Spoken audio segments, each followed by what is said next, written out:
This is Alex Wright. You're listening to Double Axe Handle Smash Podcast. Achtung, Achtung, hier ist Alex Wright und ihr hört jetzt den Double Axe Handle Smash Podcast.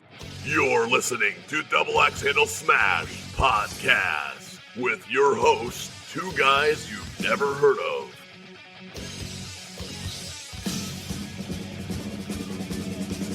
And now, the man who puts Deutsch in Deutschbag, Metal Ed. And the man who does not have superpowers from any volcanoes in Hawaii, Johnny O. Willkommen jeder zum Double Axe Handle Smash Podcast mit mir, Metal Ed, und wie immer. And I'm Johnny O. Why are you speaking like that? Well, because our guest is from Germany, and if you've been paying attention to German class, like I told you, I said, welcome everyone to Double Axe Handle Smash Podcast with me, Metal Ed, and with me as always, and you said, and I'm Johnny O. Oh, well, I didn't really know what you were saying. Na da na na. I didn't get the company memo. And what's that mean? Learn. I'm not learning. Do you need money to learn that stuff? Nein, ich lerne kostenlos mit Duolingo. All right, for all our English-speaking listeners, not sure what he said, but I've been learning for free. I'm apologizing. Why are you apologizing? Because in case they turned it off. Turned what off? The podcast. Why would they turn it off? Well, I'm giving free German lessons right now. John, wie geht's es Ihnen? How are you? pretty good. Yeah. Wunderbar. Wunderbar. Wunderbar. Wunderbar. Wunderbar. Right. Which is wonderful. Wonderful, right? Wunderbar. Yeah. And then you said pretty good, which you probably meant very well, which is simply sehr gut. Sehr gut? Sehr gut. Sehr good. No, don't roll the R's. This isn't Spanish. Sehr good. Sehr gut. Sehr good. That's it. Sehr gut. Sehr good. Gut. Good. There Sehr you go. good. Get that diction in there. All right. Alex Wright would be proud. All right. Speaking of Alex Wright, guess who our guest is? Is it das Wunderkind Alex Wright? Yes, it is. All right. Very gracious guest. Very happy to have him on. Mm-hmm. He tells some very good stories. Und kommt aus Deutschland. He comes from Germany. Germany. Yeah, Deutschland. Deutschland. So we actually get to ask him, why we haven't seen him in the United States in the last, 20 years? I just forgot to ask him a real pressing question. Why did he continue to shave his head bald? I need some pointers now that I've joined the bald community. I think you're doing pretty good, though. Yeah, every couple of days now, Yeah. Well, it still hasn't done anything about your face. So, before we get on with our interview, John, how was your trip to Maui Wowie? The only superpower I got from Hawaii is I can make alcohol disappear. I think I gained 10 pounds. The food over there that I ate was so good, but very expensive. Thankfully, my uncle and aunt treated us to this vacation. But anyway, it was just so good. Lots of new stuff I tried, lots of things I've never had. We had fun. We saw a seal that comes up on the water and sea turtles. We saw sea turtles. I'm still saving up for mine. It's been 6 years. So I'm going to show off here just a little bit. Bear with me, as I am still just learning. And here we go. Ihr findet uns auf Twitter und DAH_Smash. Wenn Sie uns folgen, folgen wir Ihnen zurück. Folge uns auf Facebook, Double Axe Handle Smash. Sie können auf die Website dahsmash.com gehen. Wir sind auf allen auf den meisten Ihrer Lieblingsanbieter. Wir sind bei Apfel Podcast. Wir auf Spotify. Wir sind im iHeartRadio. Wir sind bei Google Podcast. Wir sind bei Stitcher. Wir sind auf dieser, wenn du im Ausland hörst. Insbesondere in Deutschland. Überall dort, wo Sie Ihren Lieblingspodcast bekommen, können Sie uns finden. Double Axe Handle Smash Podcast. So, our next guest, as we mentioned earlier, Sir Alex Wright, comes from Germany. And if I were to take a honeymoon, this is probably where I'd want to go. My wife, not so much. She wants to go to Ireland because she's Irish. And no, I'm not German. Before you ask, what I've always told you is the truth. Puerto Rican and Italian. I just find German a little easier to learn than Spanish. Don't know why. So probably because of the similarity in the language. I want to learn Japanese. Konnichiwa. So, ladies and gentlemen, without further ado, das Wunderkind Alex Wright. Welcome to Double Axe Handle Smash podcast, and our guest, das Wunderkind Alex Wright. Say it right, please, man. It's das Wunderkind. You got to work on that. Willkommen, das Wunderkind, Herr Alex Wright. Wie geht es Ihnen? Achtung, Achtung, hier ist Alex Wright. Mir geht es gut. Also, wir machen das Interview jetzt in Deutsch, stimmt's? Mein Deutsch ist nicht so gut. Edwin, that was a test. You said you speak German. No, we're going to do the interview in English, right? Yeah. Right, that would be good, huh? No, I'm fine. Thank you for having me on your podcast. We appreciate it very much. So we go, some of our sources that we use for doing our notes and our questions is Wikipedia. So the never trusting, not always reliable Wikipedia says you were trained by your father, Steve Wright, who was also a pro wrestler himself. And you made your debut in Germany in 1991 at 16 years of age. Were you a wrestling fan growing up, and who were your inspirations? I come from one of the few European wrestling families.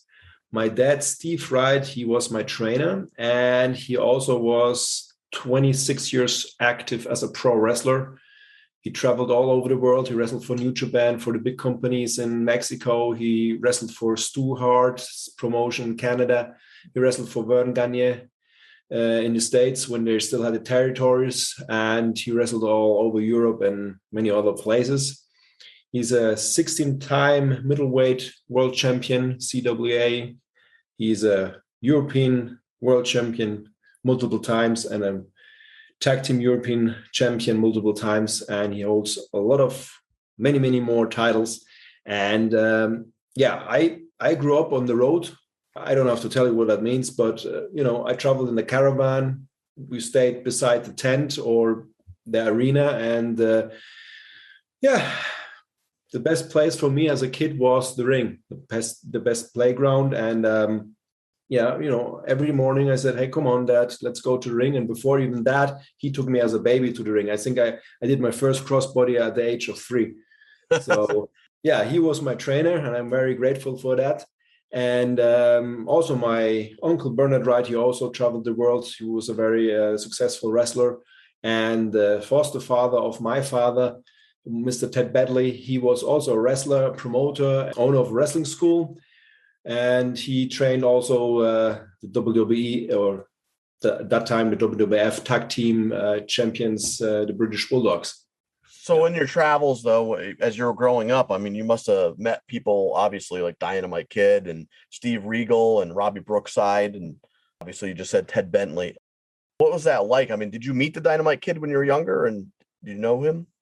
Yeah, I mean, I was a very small kid, like 6-8 years old, and at that time you don't realize who all the guys, what status they have, and, how famous they are, or whatever. They're just, I grew up in the business, and for me, it was never like the people I met, they were something special or they were stars, because I was used to it, I mean, right. So looking back, now I know it was very special, but at that time, you as a young child, you don't realize that. So you signed a contract with WCW in 1994, and they sent you to the power plant. Could you give us some details on the experience of getting notified by WCW and what it was like at the power plant training facility? Well, like John said before, I was 16 years old when I had my first professional wrestling match. Before that, I was training with my dad many years. Also, I did a lot of amateur wrestling, and I did a lot of weightlifting competition and competition in swimming and stuff like that.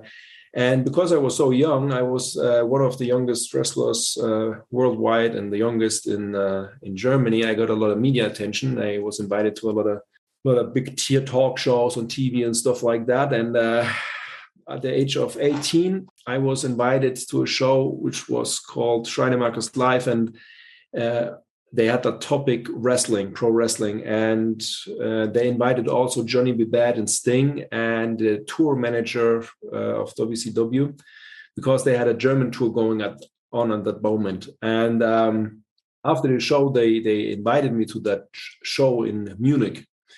And my dad, being a veteran, he said, "Hey, kid, listen, you never know what's going to happen. Take your wrestling gear with you." Of course, I did. And so to say, on that night, somebody of the WCW guys was hurt. And Ric Flair, which was the booker at that time, came up to me and said, "Hey, do you want to take that spot?" Of course, I did. And funny thing, the first match, which was my tryout for WCW, was against Paul Roma, and it was a really good match. And they liked it. And the second night, I wrestled a guy named Frank Anderson, which was an Olympic-style wrestling guy. And apparently, they liked that match even more because this guy wasn't that experienced in pro wrestling, and it was a good match.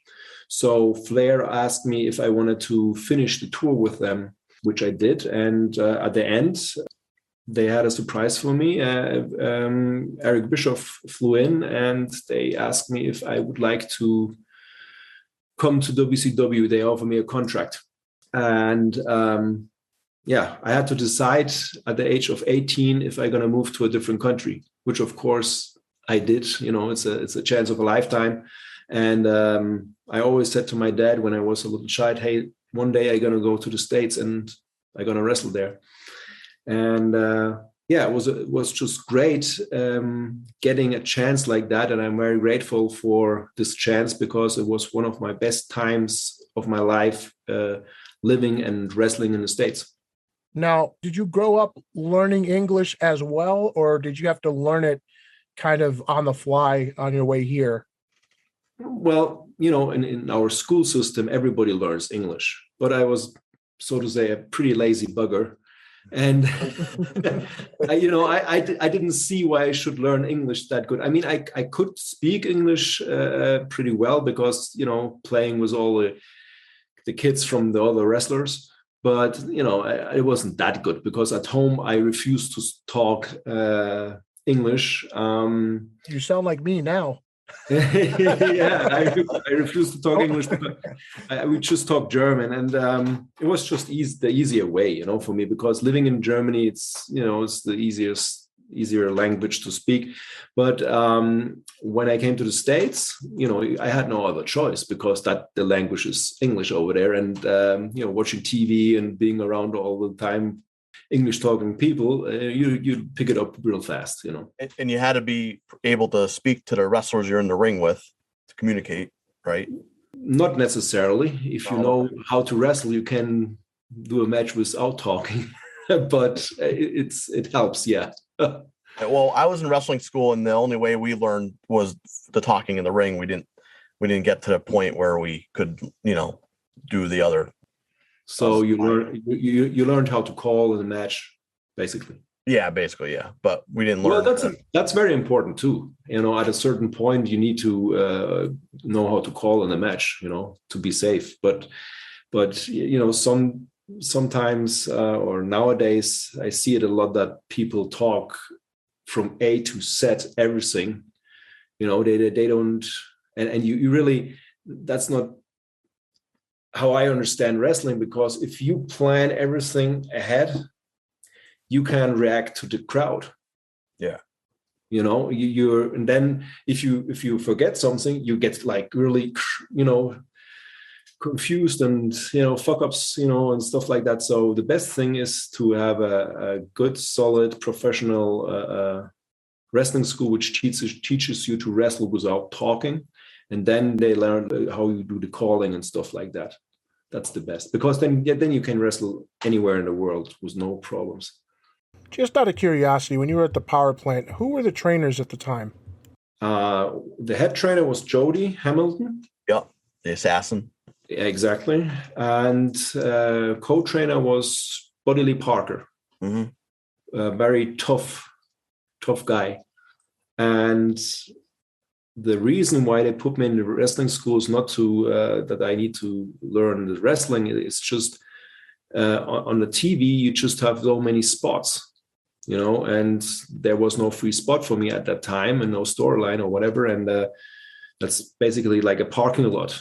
and you don't get out of shape. You need to get, you stay in shape and train and wait till your time hopefully comes soon, or your chance.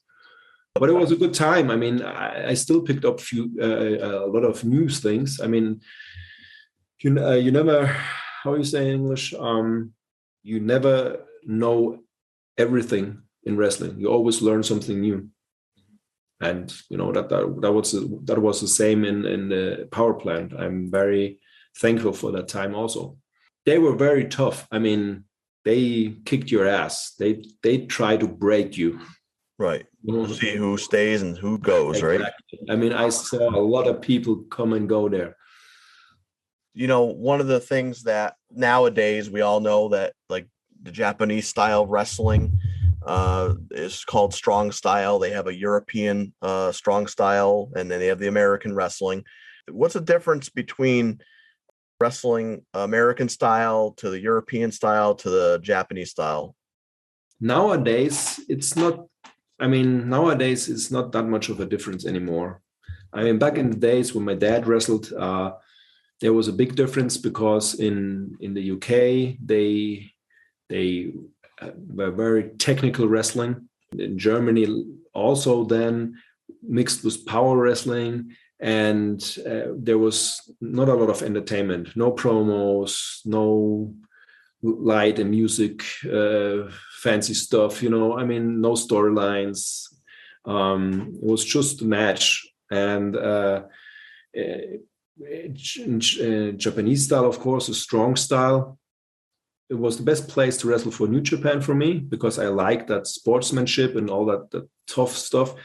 But nowadays, there's really strong style and power move after power move and not selling, I mean, it looks good, but you kill basically every ring psychology, because if you get 3 German suplexes, a tombstone or whatever, and you stand up afterwards, then the audience expects that all the time. But at some point, you can't top that anymore, and so it's a pretty hard style for the boys, for the workers, And but nowadays, I think everything changed when WCW started, and they brought in all kind of wrestlers from all kind of countries.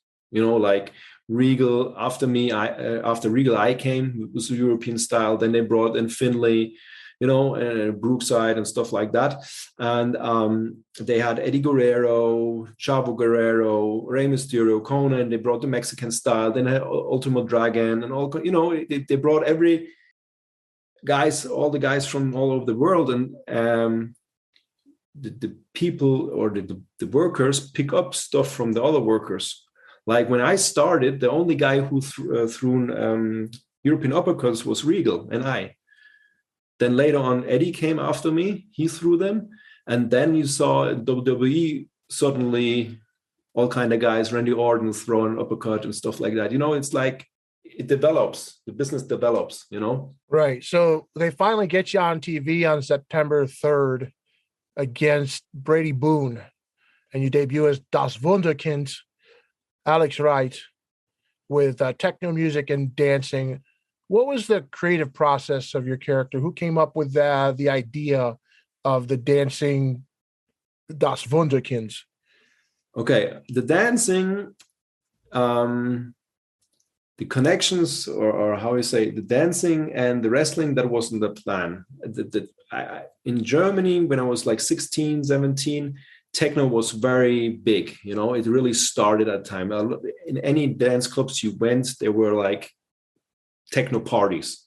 Okay, in Germany, with 18 you're an adult, so you start going in dance clubs at the age of 14, 15. And so I was right in that time when techno was really big, and I trained that dance in a lot of dance clubs here over in Germany. And when I went to the States, that was like an accident what happened there. After a show, I went with some WCW officials in a dance club, and I started dancing that way to a techno music. And I said, "Hey, what's that? That's interesting. That's very unique." why don't you do that in the ring? And I said, really? I don't know. I don't want to do that in the ring. And they said, no, it's not a question. If you want to do, you have to do it now. So basically, being a pro, being 18 years old, and my father always said, you need to have respect for the veterans. I did what the office said, and it stuck to me. It has two sides. It's a two-sided coin, because on one hand, people still remember me after 20 years being off TV. And but on the other hand, I had a hard time by the hardcore fans, that they looked past my dancing and appreciate my wrestling abilities. It was a tough time to get over there. It says here from your Wikipedia, as we know, it's always reliable, right? Right. You had your first major feud with a guy named Jean-Paul Levesque, who we all now know as Triple H, the COO of WWE. When you were in the ring with him, did you feel that he was going to be what he became? Was anything special that clicked in that match? He was definitely a great worker. So I had fun working him. And of course, he had the chance to become what he is now. But there were a lot of other great workers, So he had luck, luck and love. So WCW puts you on a pretty good undefeated streak for a pretty good amount of time. They push you. You get wins over Bob Eaton, Steve Austin, Disco Inferno, Paul Roma. There was a little incident with Pretty Paul Roma where he didn't like the fact of putting you over, and he would stiff you with some real punches, and Paul ended up getting terminated by the company. What do you remember about this? Is this something that affected you in any way? Well, it definitely affected me. It was an experience at my young age, First of all, he didn't stiff me in the match. He just didn't sell my stuff. Okay. Because if he would have really hurt me in the match, I would hurt him back, but that didn't happen. So good.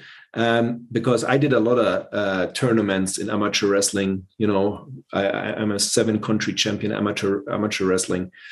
I could have, self-defensed myself, or how you say, You could hold your own. Yeah. I'm sorry sometimes for my language, but I haven't talked English for a long time, so sometimes I'm missing the words sometimes. But actually, I was surprised at that pay-per-view that it went down like that, the match, because till that point I got really good along with Paul, and like I mentioned before, my first match with Paul was in WCW, and it was a really good match. The thing was, he didn't like what the office told him to do. And he just switched around the match without telling me, basically, obviously. And he didn't, work with me. He didn't sell my stuff. And which was very bad, because I know we could have had a very good match. But the big experience after that was that the office came to me and said, hey, what happened, kid? And I said, well, he didn't want to work with me. And they said, well, if that happens again, you have to look out for yourself, and you have to make your self good. And I said, yeah, but he's the veteran. I didn't want to be disrespectful. And, I was afraid to lose my job. If I'm 18 years old, you don't want to, lose your position in a big company like that. I mean, it's a chance of a lifetime. And they said, no, kid, if that happens, you need to watch out for yourself, and you have to look good, because we want to push you. So, and basically from that moment on, I took care of myself in the ring. You became a heel, defeated Chris Jericho and for the WCW Cruiserweight title, July 28th, 1997 on Monday Nitro. You dropped it back to him August 16th edition of the WCW Saturday Night. 5 days later, you defeated the Ultimo Dragon for the WCW World Television title. And then August 21st, Clash of the Champions 35, you successfully defending it after that on Nitro against Lord Steven Regal. Fans know him as General Manager William Regal now, but out of those two championship reigns, what was more special to you? I'm assuming the TV title, because of the lineage and the reign lasted longer. But what was it like to get in the ring with Steve Regal? Well, I was in the ring with Steve Regal in Europe also already. Okay. So I knew him from then, and great guy. And I like his style, obviously, because European style. And so it was always fun to work with him. Great. He has the best facial expressions I've ever seen of anybody. Exactly. I mean, he has a great mind for wrestling, and no, actually, it's really fun to work with him in the ring. And about the titles, I probably disappoint all the fans or listeners out there if I say that now. But since I grew up in the business, it wasn't never about a title for me. It always was just being in the ring in front of audience and wrestle. It doesn't matter if I had a belt or not. Of course, it's nice to have a belt, but it's just, it always was just a letter with a medal on it. It's not for me. Of course, you can say it's rewarding, a reward from the company saying, hey, you do a good job. We trust you. You represent the company and stuff like that. Of course, I was very grateful for that. But on the other hand, it didn't matter to me how my performance was, because I always wanted to give 100%. And I always want to have a great match for the audience. So that's the most important thing for me, stepping in the ring in front of our audience, make them happy. Before we get into the next segment, all right, I just got to say, you had mentioned earlier, people still remember you for your dancing, right? Well, my brother and I, we were at an amusement park. And, amusement park, you never know who's a wrestling fan, workers and such. But they were doing like a techno, I don't know, it was like a funky techno dance competition. And we got the idea to do, you were in a tag team with Disco at the time. And so he would start dancing like you were. And then Okay. I'd jump in front of him and I start doing the disco. Great. We started doing your shtick and people thought it was great. One guy was like, are you guys like really beefing? Like, no, we're brothers. We're just having a good time. So we had to explain to him about you. But then you were kept off of TV for a while. So before we talk about the debut of Berlin, let's talk about why were you taken off TV in 1999? Okay. Well, they did not take me off TV. Basically, I took myself off TV. I had a really good run. I had Deborah McMichael on my side as a manager. They wanted to push me for the US title as the youngest WCW wrestler ever. And of course, I didn't want to lose that storyline. And I had a lot of concussions prior to that. And I kept wrestling with the concussions. What happened is my brain swelled up and the brain pressure was getting higher and higher. And I wrestled the pay-per-view, and then I wrestled Nitro. I was 22 years old, just got married 3 days before, bought a house 3 days before. I did Nitro, and I wrestled Prince Iake, and he gave me an enziguri kick to my head, and then a blood vessel popped in my head. And, my vision went closely to zero. I finished the match, half blind, basically. And while I was walking through the curtain backstage, I was totally blind. My God. Yeah. Wow. And the hardest thing I had to do was calling my wife and said, hey, listen, I'm blind and I don't know what's going to happen now. And that was the reason why I was kept off TV for a long time, because once I recovered from the injury, most of the doctors said, hey, you're not allowed to step in the ring anymore because you can die. So WCW said, no, we don't let you in the ring anymore. And basically what I had to do is I had to find a doctor which said, hey, I give you the release, so it's okay to step in the ring. I found one after running around to I don't know how many doctors. And then I had to sign a waiver or a release from WCW that I know it's my responsibility and I can die. I was like 30 pages thick. You can die. I didn't even read it. I just signed it, and that was it. And from that moment, I had many more nice, perfect years in the sport of pro wrestling. So that was the reason why I was kept off for a long time. And during that time, while I was injured, I said, man, that's the perfect chance when I come back to do totally different stuff. I wanted to go away from that pretty boy image, which I had at that moment. And, I came up with that old style gothic vampire gimmick. Yeah, and that was my idea. And from my wife, we designed it and we did everything about it.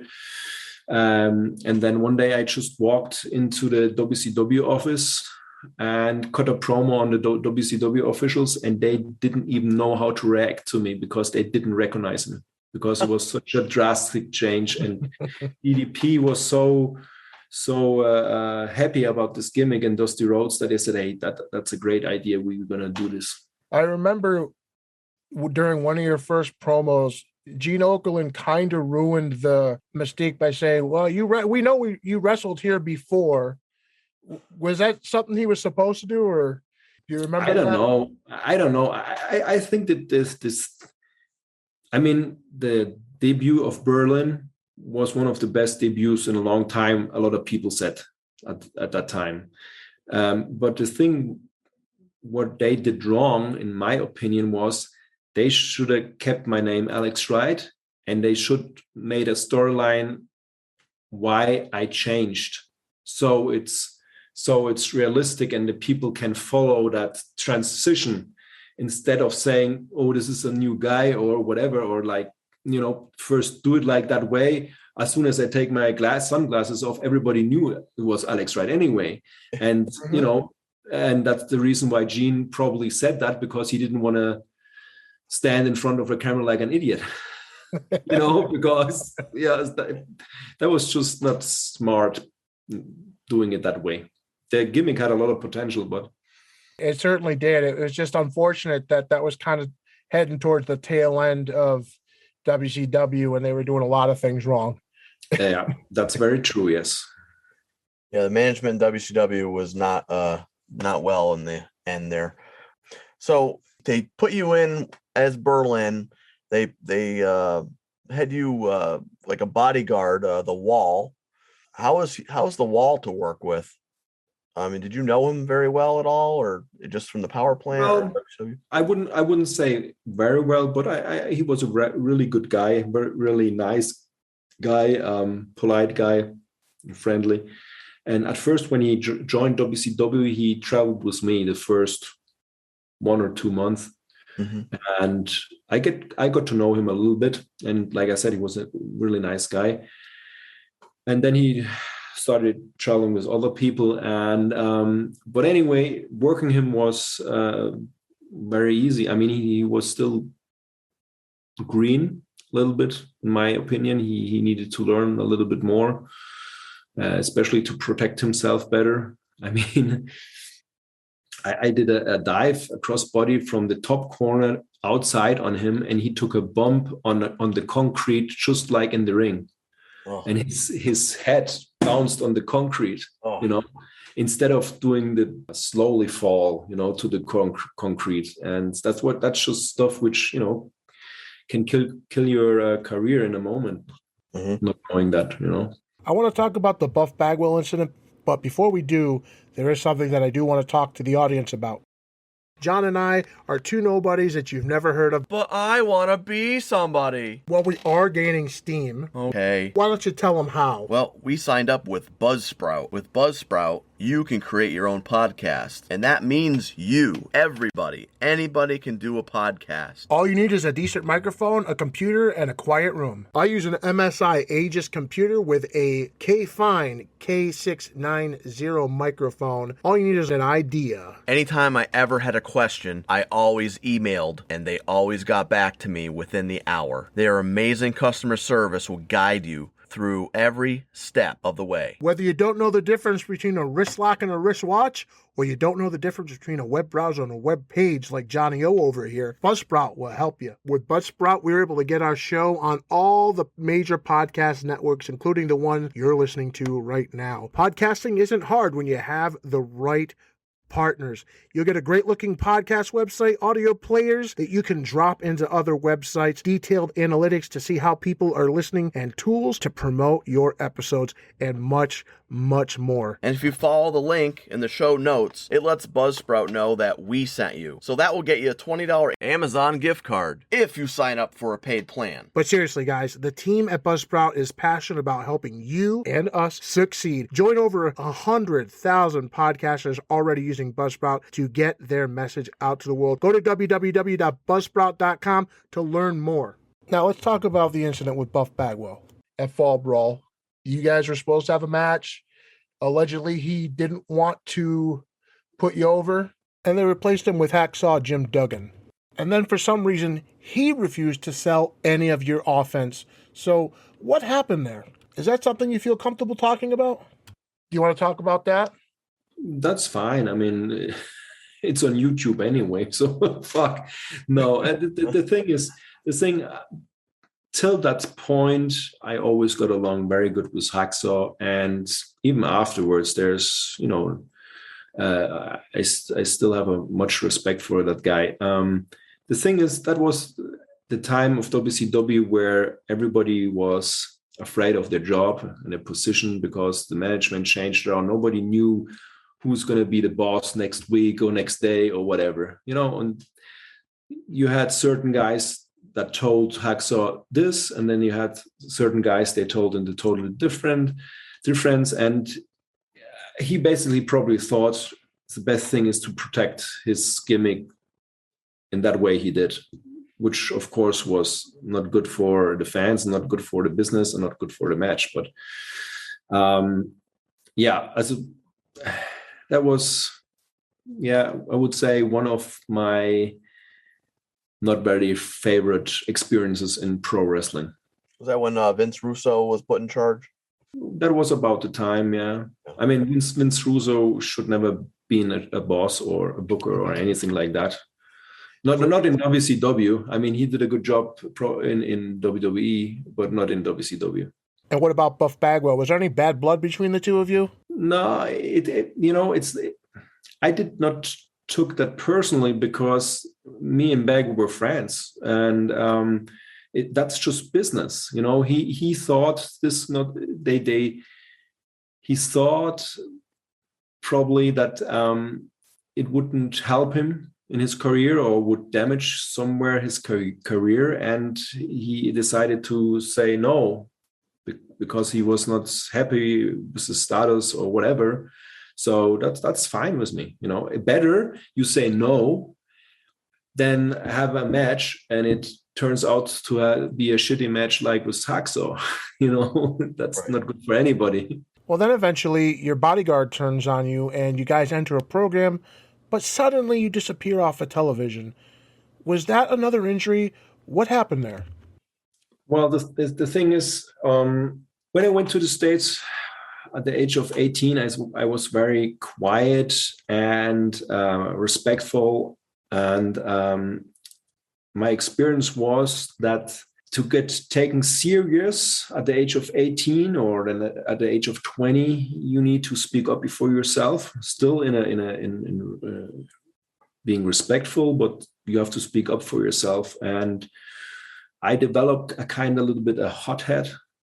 So I didn't care anymore who stands in front of me.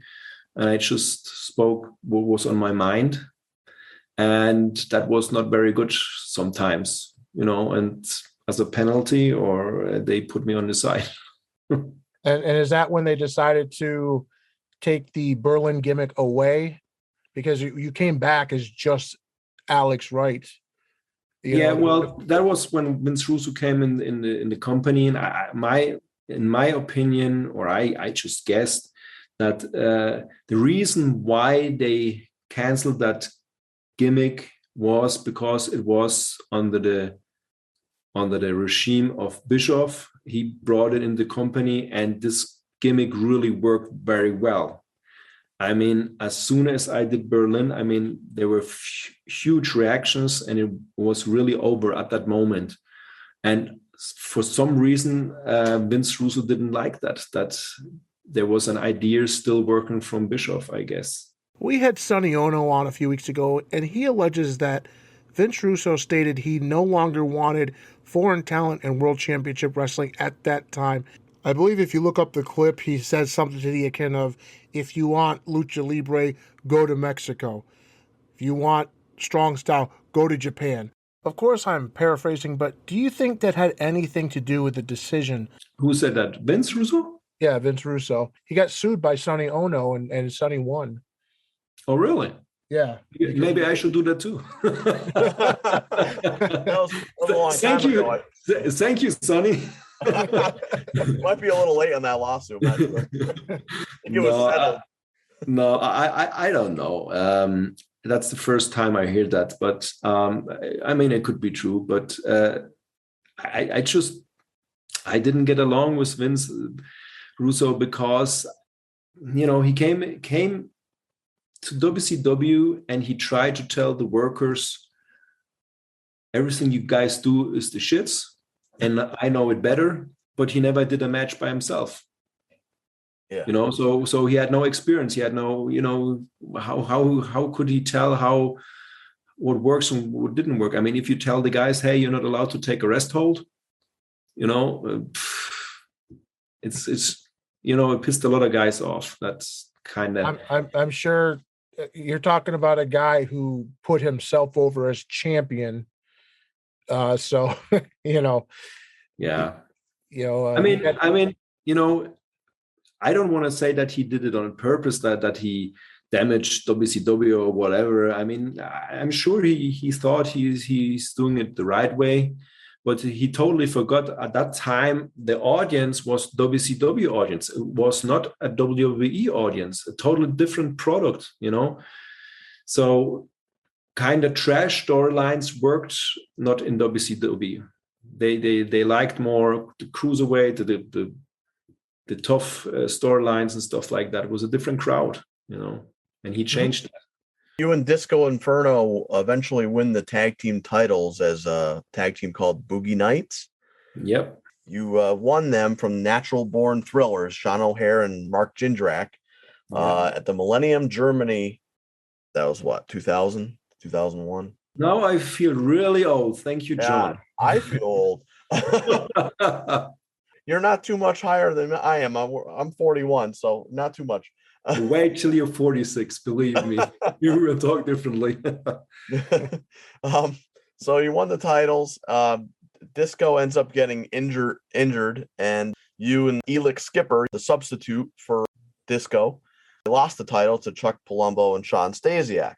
It doesn't seem like you can catch a break, man. It seems like when you win a title, it seems like you just something always ends up happening, you know, or you don't have it that long. So how did that title win feel in Germany?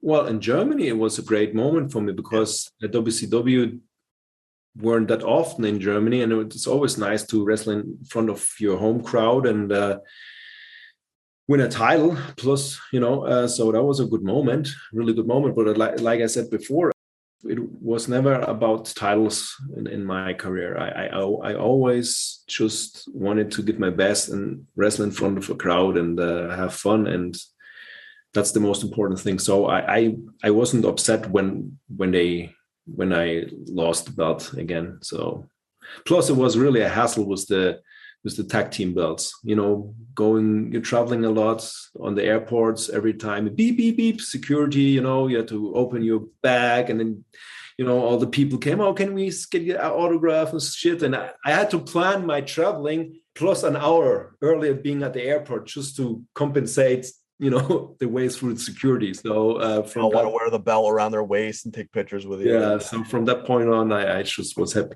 to lose the belts again. So the day comes where Vince McMahon buys up WCW. And hold on for a sec.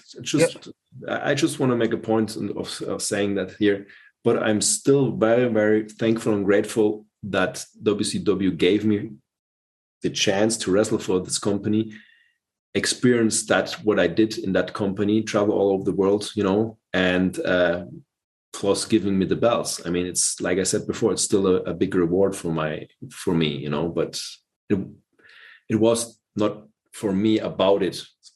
Do you get what I'm saying? Like, Right. I Yes. mean, It wasn't it about was the never my championship. attention, but it's nice to have, you know? Yeah. You're appreciative. Yes, exactly. Yes. We're getting into the part where WWE buys WCW, and you have obviously a contract with Time Warner, which means your contract wasn't bought out. You didn't come over to WWE. Was there ever any talk with them or any plans to wrestle for them ever? Well, at that point, right at the beginning, they tried to buy out my contract, but the offer was just not a good offer. You know, I would have lost a lot of money. What about after the contract expired? Like, any interest? Pardon me? Like after the contract expired? Yes. Well, that was the thing was at the point I was like 350 days on the road. Sometimes I did 7 matches a day. And I was from the moment they signed me till the end, till WCW was sold, I was straight with the company. I never had a really break, you know. And I just was totally burned out. Mentally, physically, you know, I was just really burned out. And I said, well, I need to go back to the roots. I have to move back to Germany, which I did because all my family was living there.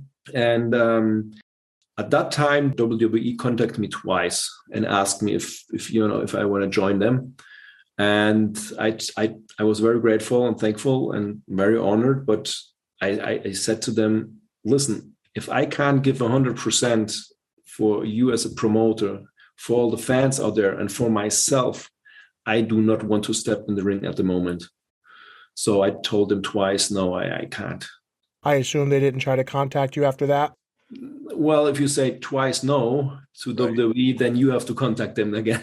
Right. You know, of course, I regret that many times, but you have to listen to your body. I didn't want to end up as some of my other colleagues. So I said, hey, I need to have a break. But you did make it down to the Performance Center a few years ago.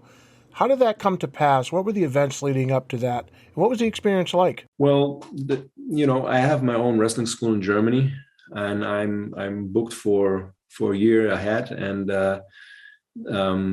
I work very closely with WWE. I'm looking for new talents, basically an unofficial scout, so to say. And I had a lot of my own students at the WWE tryouts. One student made it over there is Fabian Eichner, NXT. That's my student.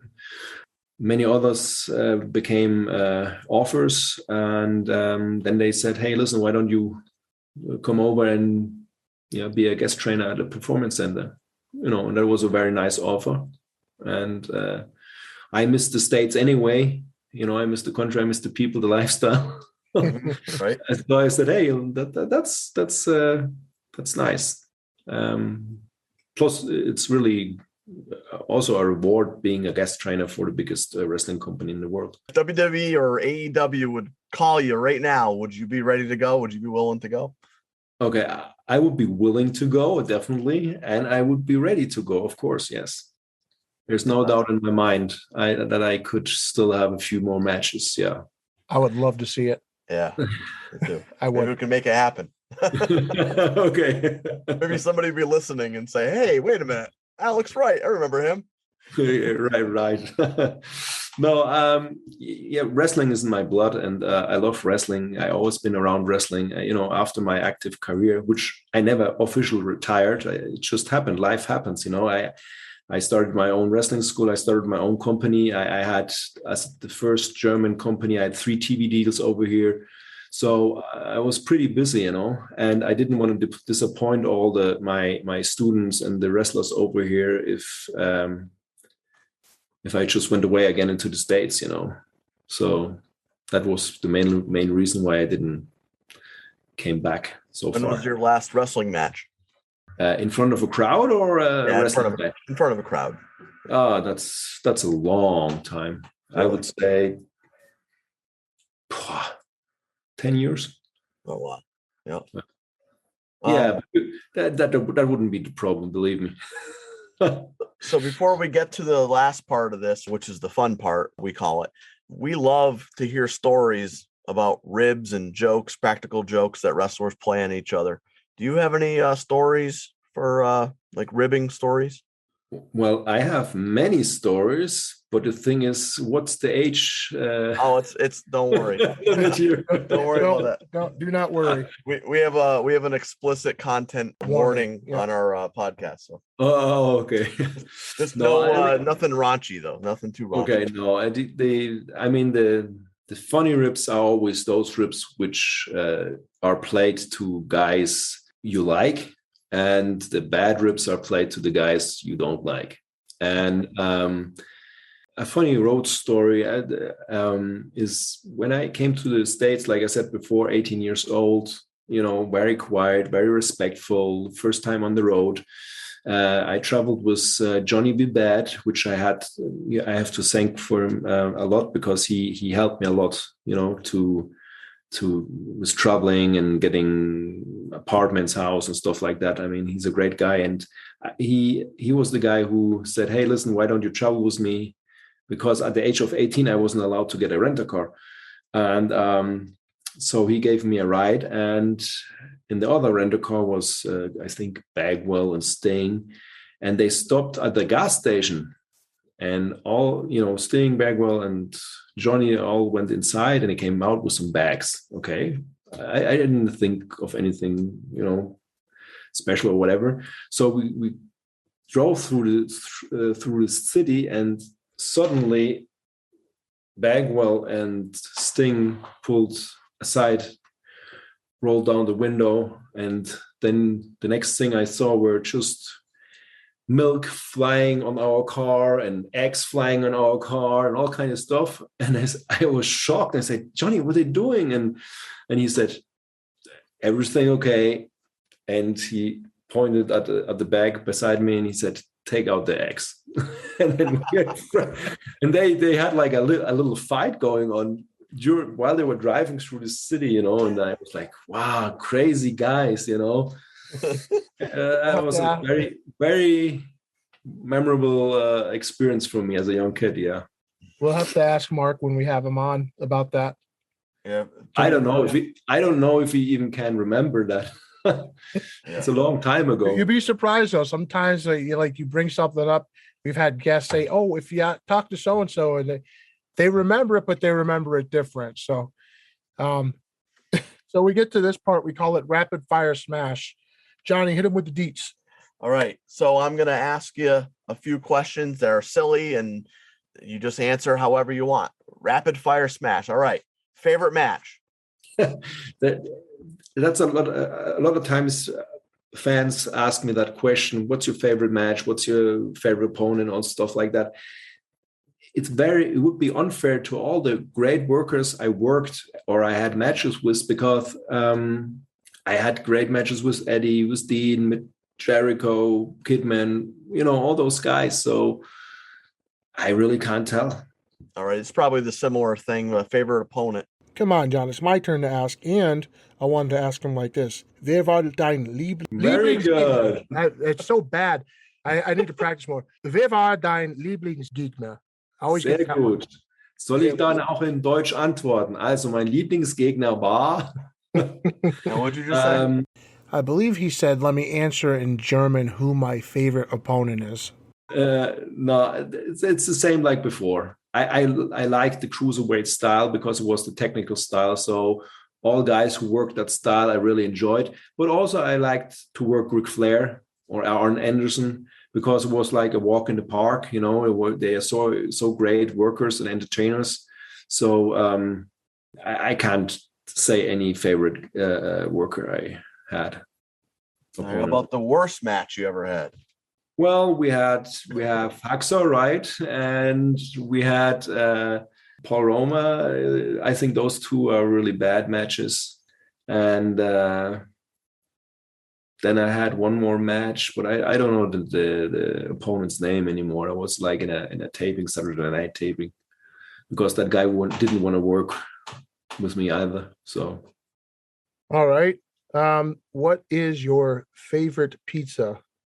Okay, is it allowed to say a company's name, or how? Yeah. Or favorite pizza topping? Like, what kind of pizza is your favorite? Or and you can do Well, multiple. I really enjoyed Papa. How is it, Papa John's?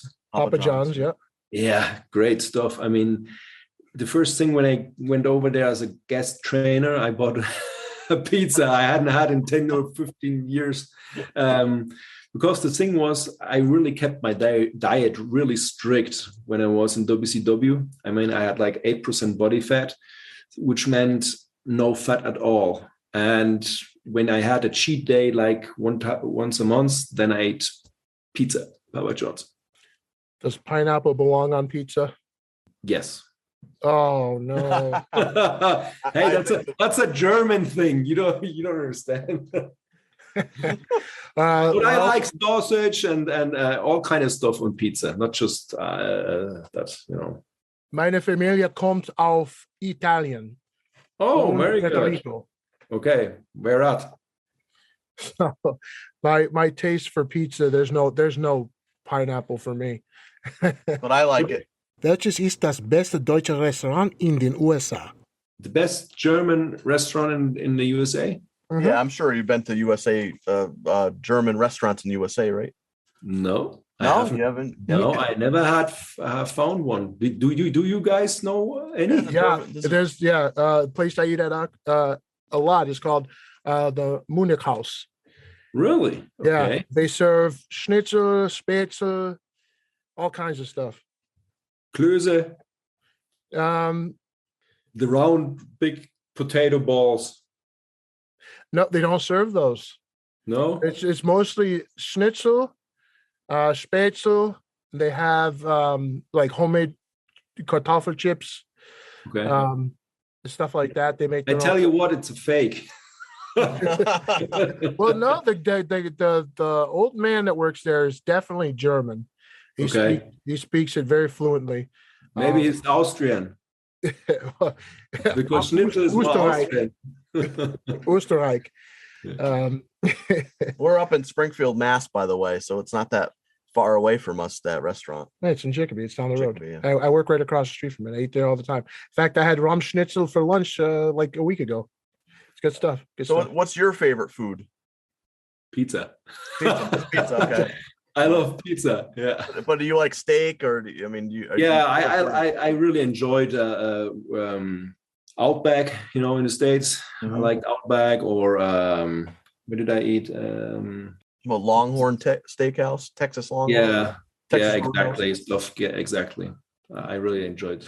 If you were to say you had a favorite spot in the United States, like a place to visit, what would it be? I know it's not Springfield, Mass. This is nobody's favorite. No, but you know what? The States is a really great country, and it has so many different areas and different nice places. You know, I like Florida, I like California, I like North Carolina, South Carolina. I mean, all those places. I like Colorado, Washington. I even liked Portland and stuff. So, who is the best European wrestler of all time? You can probably even say 3 or 4 of them. You don't have to just name one of them, but who do you think are the best European wrestlers? Well, first of all, of course, my dad, I would say. And after that, it depended in what time, you know. I mean, Finlay is a great worker. Regal is a great worker. Billy Robinson, you know. I mean, Dynamite, British Bulldogs, you know. Many good wrestlers. I read something about Dave Finlay ending the career of your father. Is that true? Like a storyline wise, or that was it happened in a match that his knee got injured. Yes. Yeah. Do you watch the current product? No, not at all. Like not even looking at it. No, because the thing is, they produce so much wrestling hours at the moment. You're not able to follow everything. Mm-hmm. It's just too much. Plus, it's pure shiza. You know, a lot of people say that. I just, you know, since I don't watch it, I can't say anything about it. But I hear it a lot of times now lately that the storylines are not very well done and stuff like that. I don't know. They had that a few years ago. Was the same time, right? They like 4 years ago was really bad at that time also. Yeah. And At that time, the only thing I realized was that they don't had any individual gimmicks anymore. Everybody was in short trunks, bodybuild, Everyone looked like John Cena. Everyone Yeah, that exactly. came out It was like, nothing special, not in the old days where you had nasty boys, road warriors, Right. all kind of different kind of bodies and looks and styles. And I've noticed too that they just recycle old gimmicks now. They don't even give them new ones. Well, maybe I have a chance coming back. right, yeah. This is your time, man. It's your time. Say, I want to dance my way to the ring. Hey, if they pay me, I do it. All right, one final question, and we all want to know it. Wie ist mein Deutsch? Pardon me? No, no, it's very good. Yeah? Just practice a little bit more. The next time we do the interview, we do it in German. Yeah. That's my dream, man. I've been working on it for 5 years now, and it's not getting any easier. Well, German is a very tough language to learn. Yeah, what's the idiom? Deutsche Sprache ist wie Sprache. Exactly. Yeah, it's really like that. A lot of my colleagues used to say, "Hey, are you arguing with your wife?" And I said, "No, we're just talking normally," because it's so listen sounds so like a tough language, so. Yeah, they do sound. They always say you sound angry when you're speaking German, but you say the nicest thing. Ich liebe dich. You still sound exactly. Yeah. Do you do appearances at all? Like if someone in the United States wanted you for autograph signing, obviously they'd have to pay your airfare and hotel. But do you do appearances of any kind? Yeah, of course. It always depends on the offer, of course. Yeah. Because I always have to look if the offer is compensating at least the money I make with my wrestling school, because I have to get a trainer for the time I'm away and stuff like that. But no, any chance I get to travel to the States, I'm happy. Like I said before, I really miss the country and the people, and it was the greatest time of my life I had over there. Well, I need a German teacher, so Okay, but I'm a very tough teacher, believe me. Ask my students. It's okay. This has been a great interview. I had a lot of fun with Das Wunderkind.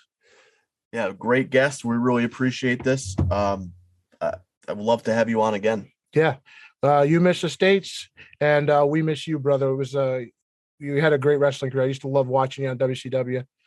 Thank you very much. Thanks for having me, guys. If you happen to live in Europe and you think you've got the right stuff, go on to prowrestlingschool.de to check out Alex Wright's wrestling school.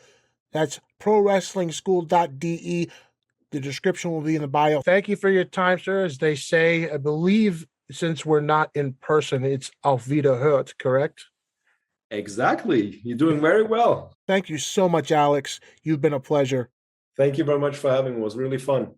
Well, as they say in Deutschland, End ist gut, alles gut. All's well that ends well.